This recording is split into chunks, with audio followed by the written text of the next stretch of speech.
نیکی یہ نہیں ہے کہ تم اپنے چہرے مشرق یا مغرب کی طرف کر لو، جس طرح کہ یہود اور نصارہ کرتے تھے، مخصوص رنگوں کے لباس پہن کر، مخصوص طرز کے پٹکے پہن کر اور مخصوص رسوم و رواج کے ساتھ الجھ کے رہ جانا، یہ دین نہیں ہے۔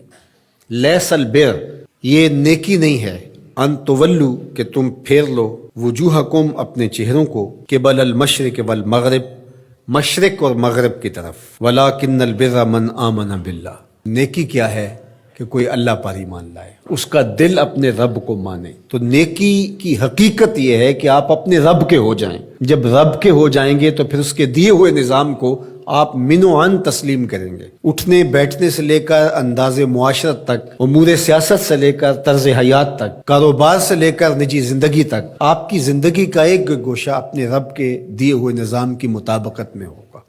تو نیکی تو یہ ہے، نہ یہ ہے کہ تم مخصوص ایک طرز اختیار کر لو، مخصوص طرز کے رنگ پہن لو اور اس کو تم دین قرار دے دو۔ ظاہریت کا نام دین نہیں ہے، بلکہ تمہاری روحوں میں دین کی وہ قدریں اس طرح اتر گئی ہوں کہ تم سے جدا نہ ہونے پائیں۔ یہاں یہ بات بھی ذہن نشین رہے کہ جو ہمارے اعتقادات ہوتے ہیں ان کا ہمارے عمل پر، رویے پر، طرز زندگی پر ضرور اثر ہوتا ہے۔ عقیدہ ہمارے عمل کی بنیاد ہوتا ہے۔ تو اگر میرا یہ عقیدہ ہے کہ میں اللہ وحدہ لا شریک کو مانتا ہوں، تو پھر اس کا لازمی نتیجہ یہ ہے کہ غیر کا خوف میرے سینے سے نکل جائے گا۔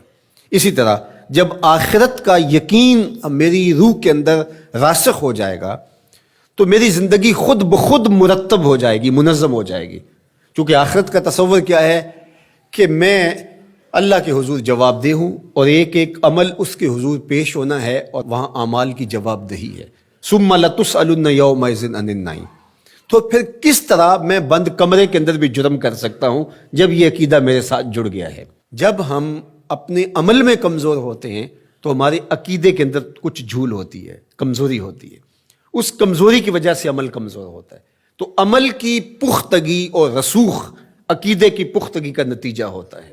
تو اس لیے سب سے پہلے جو چیزیں بیان فرمائی ان کا تعلق جڑا تھا عقائد سے۔ اب دوسری بات جو بر کی تشریح کرتے ہوئے ارشاد فرمایا، وآت المال علی حبہ ذوی القربى والیتامى والمساکین وابن السبیل والسائلین وفی الرقاب، اور مال کو خرچ کرنا علی حبہ، اس کی محبت کے باوصف۔ مال کی اگر محبت یا ضرورت نہیں ہے تو پھر اس کو خرچ کر دینا، صرف کر دینا، یہ کمال نہیں ہوتا۔ کمال اس وقت ہے جب اس کی شدید احتیاج آپ کو بھی موجود ہو۔ اس لیے صحت مند آدمی جو جوان بھی ہو اور اس کو ضرورت بھی ہو، اس کا صدقہ کرنا اس کے صدقے کرنے سے بہتر ہے جو مخمسے کے عالم کے اندر جب موت و حیات کی کشمکش ہو تو وہ صدقہ کر دے، اپنا مال خیرات کر دے۔ عمومی طور پہ ایک مخفی دولت کی محبت جو ہمارے سینوں میں ایک حد تک موجود ہوتی ہے، اور وہ یہ ہے کہ جب اللہ ہمیں مال دیتا ہے تو بعض اوقات کچھ لوگ کہتے ہیں کہ ابھی میں اس مال کو بڑھاتا چلا جاؤں گا اور اپنی ساری ضروریات بھی پورا کرتا چلا جاؤں گا اور بہت حجم ہو جائے گا تو پھر اس سے کوئی بڑا کام کروں گا۔ وہ ایک ہدف لیتا ہے بڑے کام کا اور مال کو ضرورت کے باوجود خرچ نہیں کرتا، تو یہ ایک مخفی محبت ہے مال کی جو سینوں کے اندر چھپی ہوئی ہے۔ تو ہمارے دین نے ہمیں جو ترغیب دی ہے کہ جوں ضرورت پیش آئے تو جہاں جہاں ضرورت پیش آئے تمہیں اپنے مال سے خرچ کرنا ہوگا۔ حضور نبی رحمت صلی اللہ علیہ وآلہ وسلم نے ارشاد فرمایا کہ جو زکوٰۃ ہے، جو صدقہ واجبہ کے طور پہ ہم ادا کرتے ہیں، اس کے علاوہ بھی تمہارے اوپر مال خرچ کرنا ضروری اور لازم ہے، اور اس کے مصارف یہاں بیان فرما دیے۔ اور وہ مصارف کیا ہے آپ ذرا غور کیجئے۔ فرمایا ذوی القربہ، سب سے پہلا جو رکھا وہ ذوی القربہ، رشتہ دار رکھے۔ باقی لوگوں پر خرچ کرنے سے پورا ثواب ملتا ہے اور رشتہ داروں پر خرچ کرنے سے دوہرا ثواب ملتا ہے۔ والیتامى، اور یتیموں کو، والمساکین، اور مسکین۔ مسکین اس کو کہتے ہیں جس کے پاس 2 وقت کا کھانا موجود نہ ہو، وابن السبیل، اور جو مسافر ہے، والسائلین، اور جو مانگنے والے ہیں۔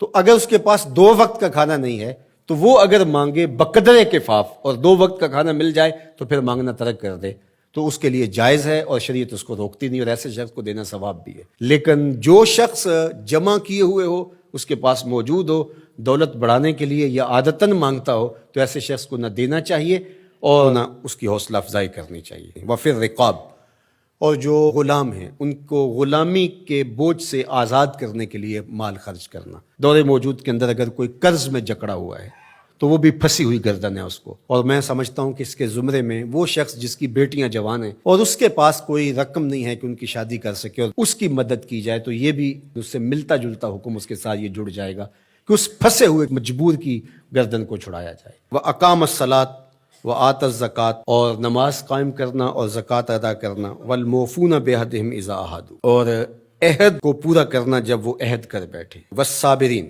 اور صبر کرنے والے. فی الباسائے والضراء وحین الباس، غربت، بیماری، حالت جنگ میں استقامت اور ثبات کے ساتھ کھڑا رہے. اب یہ بیان کرنے کے بعد فرمایا اولئک الذین صدقوا، یہ وہ لوگ ہیں جو سچے اور پکے مومن ہیں، جو ان خوبیوں کے حامل ہیں، جو عبادات کے اندر، اعتقادات کے اندر، رویوں کے اندر، طرز زندگی کے اندر، انداز معاشرت کے اندر، سب میں کمال مرتبے پہ فائز المرام ہیں. یہ سچے لوگ ہیں. اور فرمایا وَأُولَٰئِکَ هُمُ الْمُتَّقُونَ، اور تقوی کے نور سے مالا مال بھی یہی لوگ ہیں جن کے اعتقادات بھی خوبصورت، جن کے اعمال بھی خوبصورت، جن کے رویے بھی خوبصورت، اور جن کا طرز زندگی بھی خوبصورت.